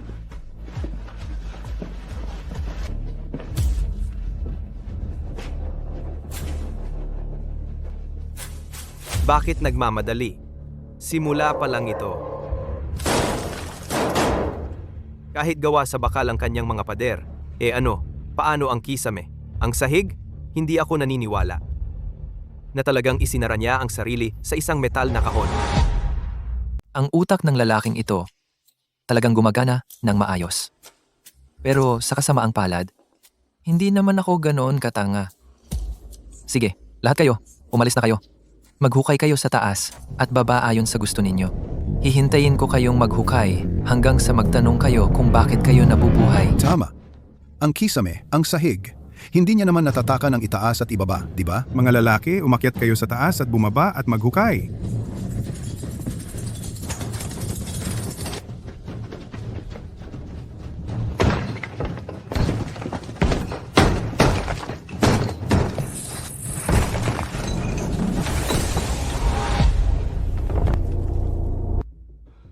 Paano nangyari ito? Baka naman. Talagang wala ng paraan? Lintik ka. Victor, bakit ang sama mo? Paano ang buhay mong single ay mas mahalaga kaysa lahat kaming nabubuhay? Ano bang masama kung isakripisyo mo ang sarili mo? Siguro, maaari mong subukang dumaan sa balkonahe.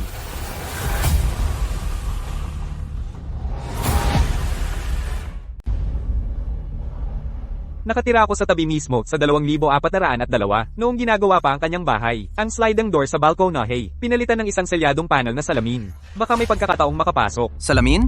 Sabi mo may salamin ang bahay niya? Tama, isang buong bintana mula sahig hanggang kisame. Kahit gaano pa katibay ang salamin, hindi ito mas matigas kaysa metal, di ba? Mga bintana? Tama.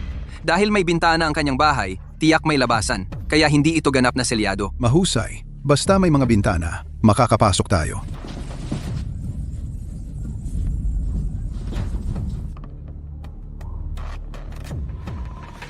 Ano pa ang hinihintay natin? Tumalon? Basagin ang salamin? Sino ang unang papasok? Siya ang mauunang pumili ng anumang nasa loob.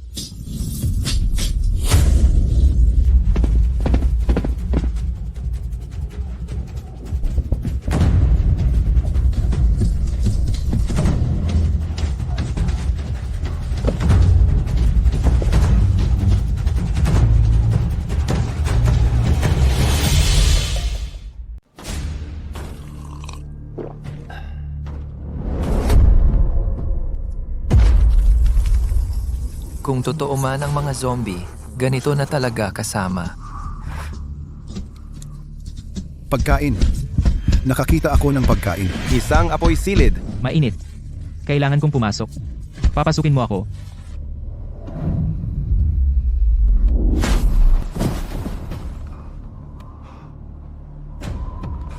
Ito. Anong klaseng salamin ito? Matagal na naming pinuputol. Wala man lang bitak. Sino nagsabing mas mahina ang salamin kaysa metal? Malaki ang binayad ko para sa custom na ito. Basong bala proof. Isang pader na kasing kapal nito, hindi na lang bala ang kayang pigilan. Kaya nitong pigilan ang mga bala ng artilerya. Basong bala-proof. Isang pader ng basong bala-proof na kasing kapal nito. Kaya pa nitong pigilan ang mga bala ng artilerya. Kaya walang epekto ang paghampas natin. Hindi ako naniniwalang hindi natin ito masisira. Kapag nasira natin ito, ang apoy silid, pagkain, at inumin sa loob ng bahay lahat ay akin. Buong umaga akong abala. Medyo nagugutom na.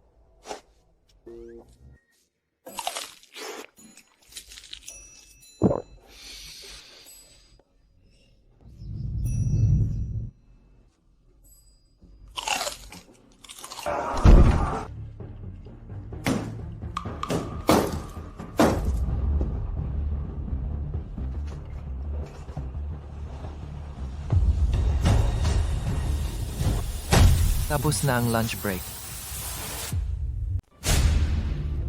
Tuloy lang, ganyan lang. Inumin, inumin, inumin ito. Ang daming masarap na pagkain. Akin na lahat ito. Bigyan mo ako. Bigyan mo ako ng higop. Victor, teka lang, kapag nabasag ko ang salamin, ikaw muna ang papatayin ko. Hindi ka magtatagal na mayabang. Ngayon ang araw ng iyong kamatayan. Wala ka ng oras, ngayon ang araw ng iyong kamatayan.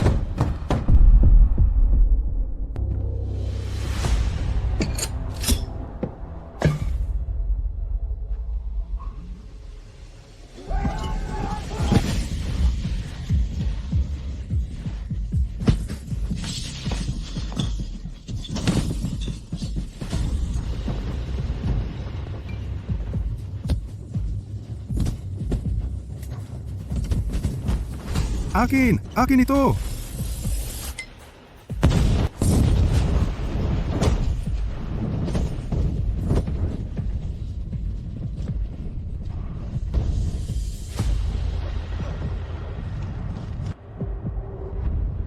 Buong araw na abala. Akala namin madali naming masisira ang bahay ni Victor. Pero hindi. Wala man lang kaming nagawang sira.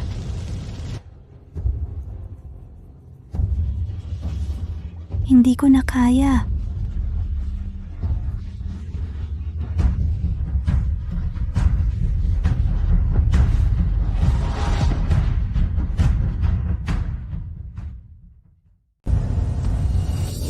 Sunog, darating ang apoy.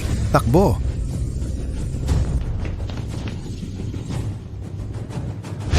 Ano sa tingin mo ang ginagawa mo bumabalik dito?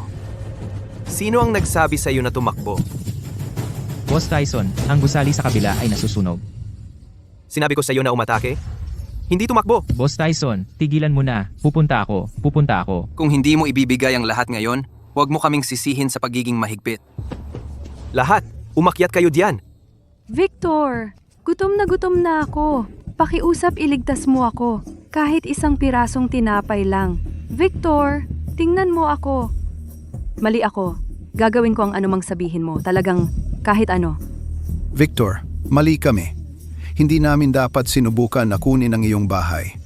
Gusto lang naming mabuhay. Mula ngayon, kahit anong gusto mong gawin namin, susundan ka namin. Magiging alipin mo kami. Pakiusap, iligtas mo kami. Lahat, huwag kayong ganito. Masakit sa akin ang makita ito. Tuwing masama ang pakiramdam ko, gusto kong kumain. Victor, pakiusap. Bigyan mo lang ako. Lang isang kagat. Gagawin ko ang lahat. Papatay pa ako para sa iyo. Huwag mong sabihing hindi kita binigyan ng pagkakataon. Kung sino man ang pumunta ngayon at dalhin sa akin ang ulo ni Tyson. Mga pansit na ganito. Pakakainin ko siya ng 1 linggo, 3 beses sa isang araw, hanggang sa mabusog. Bilisan mo? Bilisan mo. Ano ang ginagawa mo? Lakas ng loob mong bumalik? Mauna kang. Paglingkuran. Kung mahuli ka, wala nang matitira.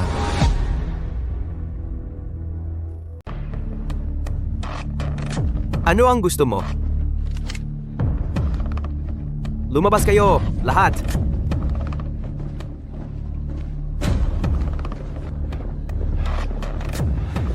Sandali, paano ang lugar ni Victor? Iyon na? Titigilan na natin? Hindi tayo makapasok. Ano pa bang magagawa natin? Bilisan mo.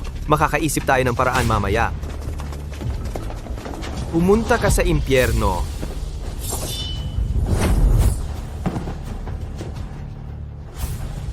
Kung gusto mo akong patayin, ikaw muna ang mamatay. Boss Tyson, nasugatan ka. Tara, bumalik na tayo.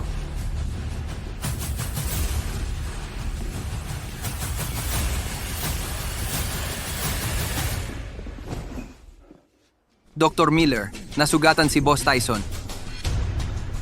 Dr. Miller, Nasugatan ako. Bendahan mo ako. Bilisan mo. Victor.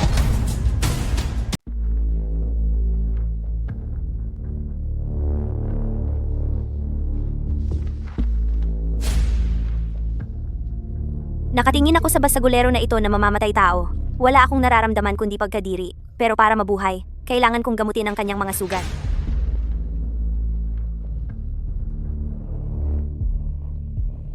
Ano ang gusto mo? Wala. Hindi ka makakaalis hanggang sa gumaling ang aking mga sugat. Hindi ka pwedeng umalis.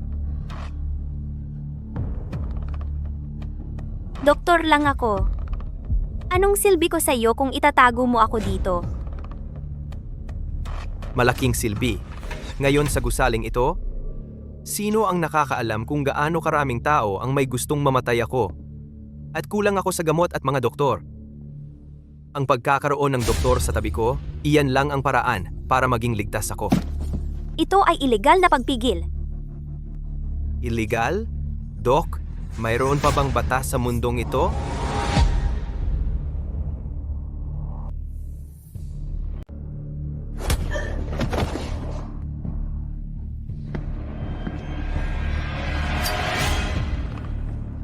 Boss Tyson, nasalakay na namin ang bahay ni Victor nang maraming beses na at nabigo sa bawat pagkakataon. Hindi ako naniniwala na walang kahinaan ang bahay ni Victor at hindi ako naniniwala na hindi siya lumalabas.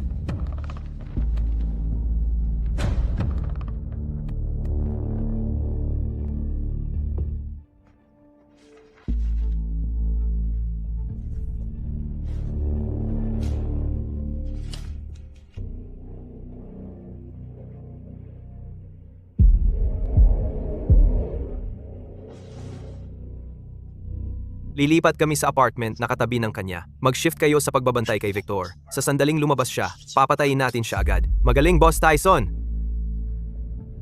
Kailangan kong balaan si Victor.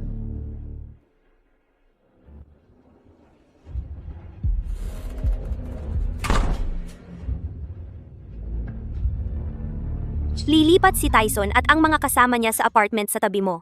Maghahalinghinan sila sa pagbabantay sa iyo, naghihintay ng pagkakataon na patayin ka. Mag-ingat ka. Victor, ito lang ang magagawa ko para sa iyo.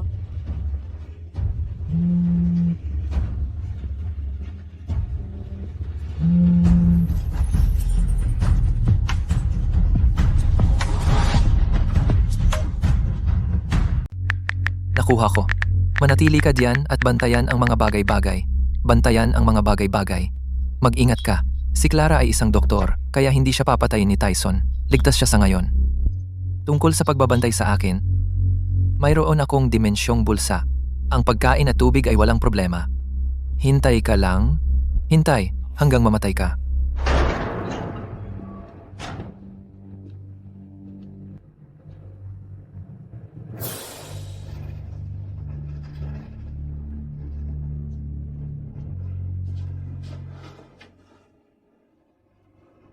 Buksan!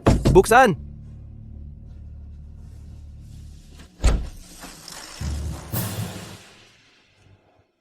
Amo Tyson. Ano ang problema?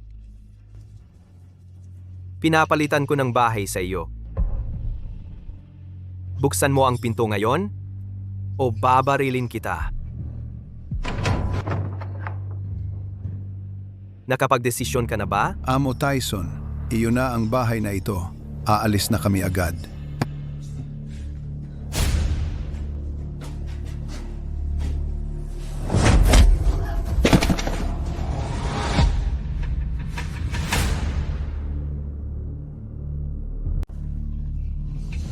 Mahal, Patayin siya. Doc, kailangan mong masanay dito.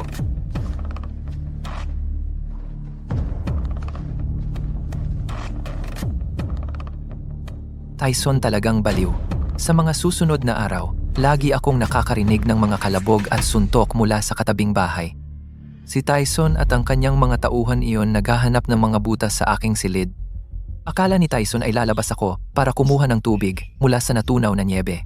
Palagi niyang masasamantala ang pagkakataon para patayin ako. Sayang. Mayroon akong dimensyong bulsa.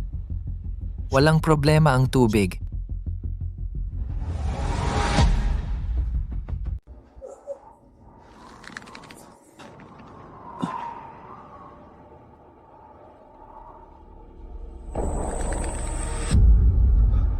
Ako, ayoko pang mamatay. Anong problema? Kailangan kong hanapin si Clara para mailigtas niya ako.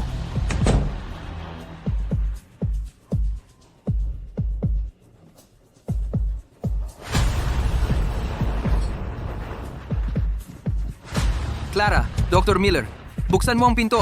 Buksan mo! Anong problema? Tingnan mo ang sugat ko at iligtas mo ako. Masyadong malala ang impeksyon at gangrenous na. Walang paraan para operahan?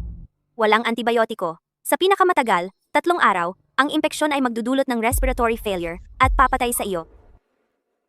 Hindi, ayokong mamatay. Brody, hindi ba't sasama ka sa akin? Ayokong mamatay. Victor, magkapatid tayo. Nakalimutan mo na ba? Nagsama tayong uminom, naglaro ng laro, at tinulungan pa kita na ligawan si Chloe. Victor, pakiusap. Bigyan mo ako ng gamot, kaunti lang, dahil ayokong mamatay. Kung nagawan kita ng masama sa anumang paraan, pakiusap. Maging maluwag ka. At nakikiusap ako sa iyo na nakaluhod.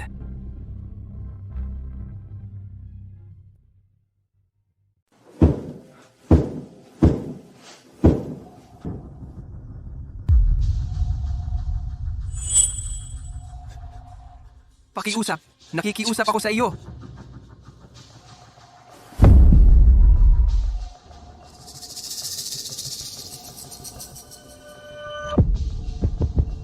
Pare, di ba? Pare, magkapatid tayo. Hindi mo ako pwedeng iwan na mamatay. Brody?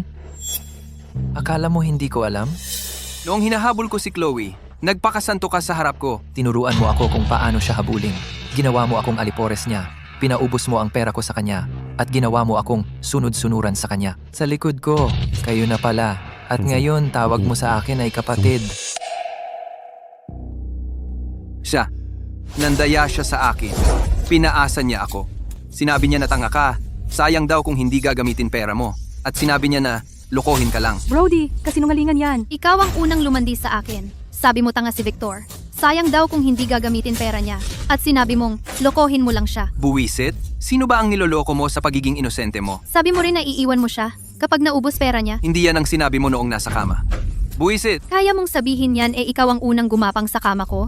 Bitawan mo ako. Tama na. Bitawan mo ako.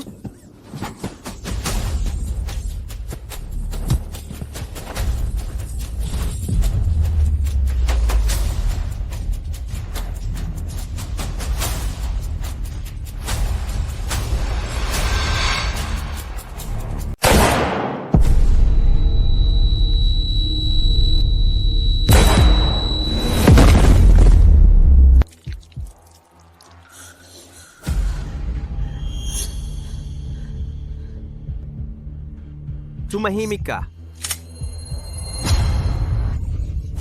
Nag-iisip ako, kayong dalawa maaaring tulungan ako na kunin ang bahay ni Victor. Kaya, kayong lahat ay mga talunan. Ako, hindi ako talunan. May gamit ako. Kaya kong gawin ang kahit ano. Ako, kaya ko. Gagawin ko ang kahit anong gusto mo.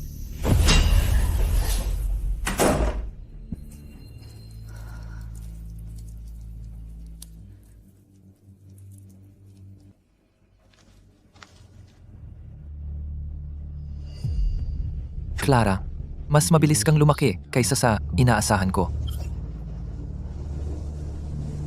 Patay na si Brody. Susunod, sina Tyson, Chloe at ang iba pa.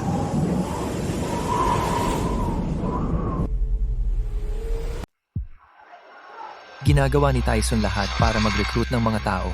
Pinalalawak ang kanyang kapangyarihan. Sumusunod sa landas ng aking nakaraang buhay, ang supply ng karamihan sa mga sambahayan ay halos naubos na. Si Tyson ay nagre-recruit ng mga basagulero na ito at malapit na siyang magsimulang masaker ang iba. Saka na ang oras. Kamusta ang lagay mo diyan? Nabaliw na sina Tyson at ang kanyang mga tauhan. Wala na lahat ng pagkain ngayon. Nagsimula na silang kumain ng tao. 2 araw na akong hindi kumakain. At parang mamamatay na ako sa gutom. Victor, maililigtas mo ba ako? Ang isang top surgeon mula sa isang malaking ospital ay hindi madaling mahanap. May gamit pa ako kay Clara, kaya hindi ko siya pwedeng hayaang mamatay ng ganito. Gawin mo ako ng pabor, at pagkatapos nito, papayagan kitang mabuhay. Kaya kong tanggapin si Clara, pero kailangan niyang magbigay ng patunay ng katapatan. Simple lang ang kondisyon ko, maging kapakipakinabang, huwag magdulot ng panganib, at huwag maging peking santo. Sigurado ako sa unang 2.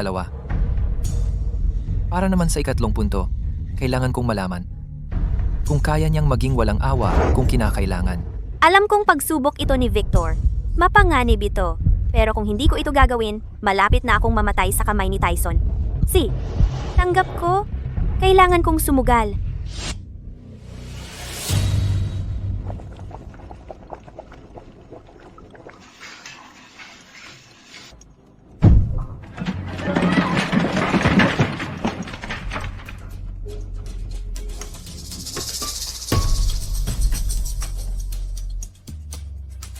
Nahimatay na sila.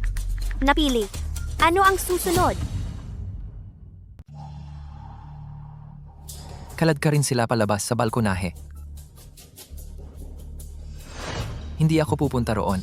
Baka bitag iyon na inilatag nila.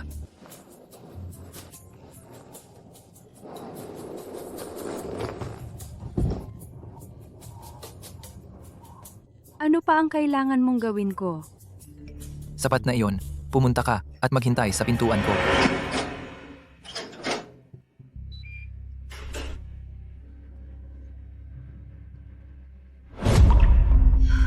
Ang init na ito ay hindi ko na naramdaman ng matagal. Ang ingat mo talaga. Ginawa ko na ang lahat ng sinabi mo. At inalagaan ang mga kaaway mo. Hindi ba sapat iyon para makuha ang tiwala mo? Ang mga taong iyon para sa iyo ay malaking problema rin. Hindi mo sila inalis para lang sa akin. Kailangan mo ring mabuhay. Ang pag-alis sa kanila ay nagpapatunay lang na kapakipakinabang ka at natutugunan ang pangunahing pangangailangan para maging katulong ko. Pero sa susunod, kailangan mong patunayan na wala kang masamang balak. Ano ang gusto mong gawin ko para maniwala kang wala akong masamang balak? Itaas mo ang mga kamay mo.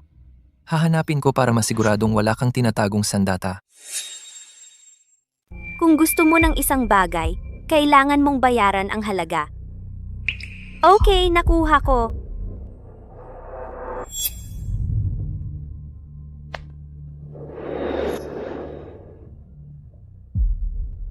Naniniwala ka na ba sa akin ngayon? Gasa, alkohol, gunting, lahat ng karaniwang supply medikal, walang sandata, walang kahina-hinala. Malinis lahat. Dapat maligo ka muna. Matagal na akong hindi naliligo. Malamang mabaho ako. Pero wala akong choice.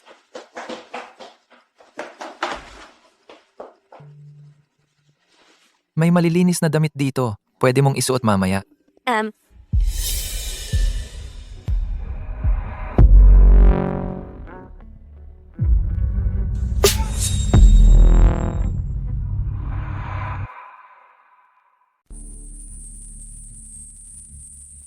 Salamat, Victor. Matagal na akong hindi naligo. Nasayang ko ang tubig mo. Hindi ka galit sa akin, di ba? Maupo ka. Makinig ka. Pinayagan kitang manatili dahil may halaga ka sa akin. Pero dapat mong sundin ang lahat ng utos ko. Kung hindi, palalayasin kita. Kung may tutol ka, pwede kang umalis ngayon. Sige, gagawin ko ang sasabihin mo. Malapit na ang oras. Oras na para ayusin ang isang bagay.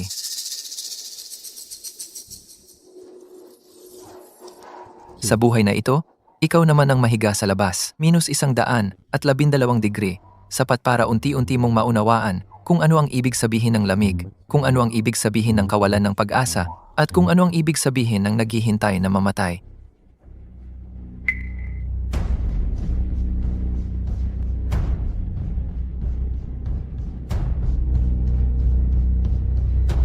Victor,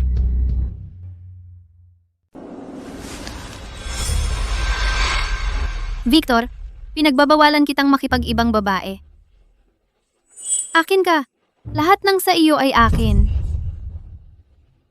Hindi ka papatay. Kaya akala ni Victor na patay na ako. Kaya niya pinayagan si Clara, ang masamang babaeng iyan, tumira. Ngayong alam niyang buhay ako, siguradong ako ang pipiliin niya. Victor, maayos naman ako. Dati sobra mo akong gusto. Hindi ka naman magbabago ng isip, di ba? Ako ang pinakamahal sa'yo. Palayasin mo siya sa bahay. Kung nakita ni Chloe kung gaano kami kalapit ni Clara, mababaliw kaya siya? Ang edukasyon, talento, at itsura ni Clara, alin doon ang hindi mas magaling sa'yo? Mas magaling siya kaysa sa'yo. Paano ko siya isusuko para sa'yo? Sa tingin mo ba, sapat ka na? Laging inakala ni Chloe na siya ay diyosa, na dapat sambahin ng mga lalaki. Ngunit ngayon, may ibang babae ang nagnakaw ng lalaking akala niya ay sa kanya. At higit pa, mas maganda at mas mahusay siya. Kaya doble ang sakit at kawalan ng pag-asa. Victor, hindi. Hindi mo to magagawa sa akin. Mahal ka ni Chloe. Mahal ka ni Chloe higit sa lahat. Tiyak na nagsisinungaling siya sa iyo. Hindi ka talaga niya gusto. Bigyan mo ako ng pagkakataon. At patutunayan ko na ako ang talagang nagmamahal sa iyo. Bakit ako naging bulag noon? Na hindi pinakasalan ng isang dakilang tao tulad ni Victor. Sa aking nakaraang buhay, ganito rin siya nagpanggap na biktima. Ang masamang babaeng ito, kung gaano siya nagdurusa, mas lalo akong natutuwa. Victor, huwag kang umalis. Nagkamali ako. Talagang nagkamali ako.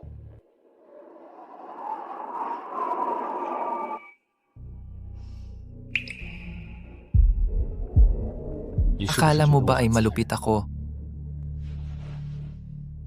Tiyak na may mga dahilan ka sa paggawa nito. Matalino ka?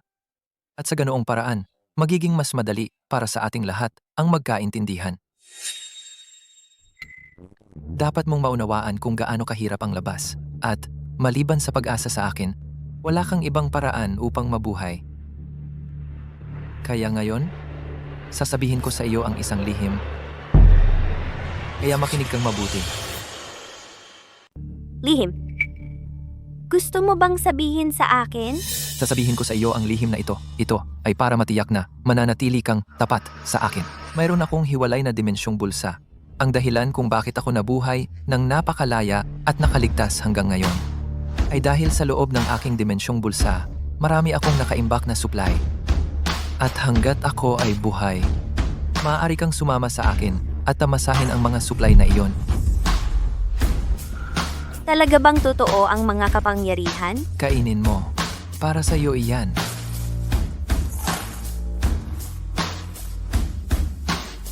Diyos ko, paano naging ganito kasarap ang isang pirasong tinapay?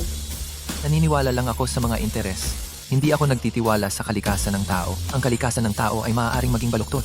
Sa pamamagitan lamang ng pagpapaalam sa kanya na ako ay buhay siya ay makakaligtas. Saka lamang siya bubuo ng alyansa ng kaginhawaan sa akin. Alam mo ba kung bakit sa lahat ng tao sa gusaling ito? Kahit na hindi tayo ang pinakamalapit, pinili pa rin kita. Dahil isa akong doktor, lahat ng kailangan mo ay nasa iyo na. Ngunit hindi ibig sabihin na hindi ka magkakasakit o masasaktan. Isa yon. Ngayon, ang pangalawang punto. Alam mo ba kung bakit? Dahil babae ako at napakaganda pa.